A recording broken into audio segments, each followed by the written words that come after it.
ایک بندہ بہت گناہگار تھا، وہ ساری رات خود کو پوچھتا رہا، معاذ اللہ یا سنم کہتا رہا، اور اس کو اونگ آنے لگی، نیند آنے لگی۔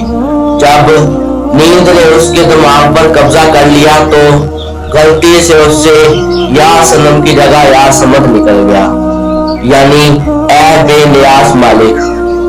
تو اللہ تعالیٰ نے فرشتوں کو کہا، جاؤ دوڑ کے جاؤ اور اس کی مدد کرو۔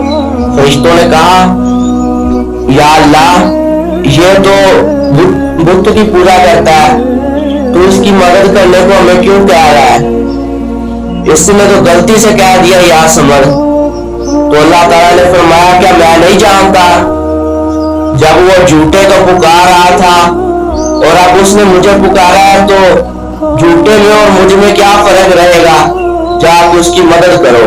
فرمایا، جا کے اس کی جو بھی کمزوری ہے، جو بھی مشکل ہے، اس کو دور کرو۔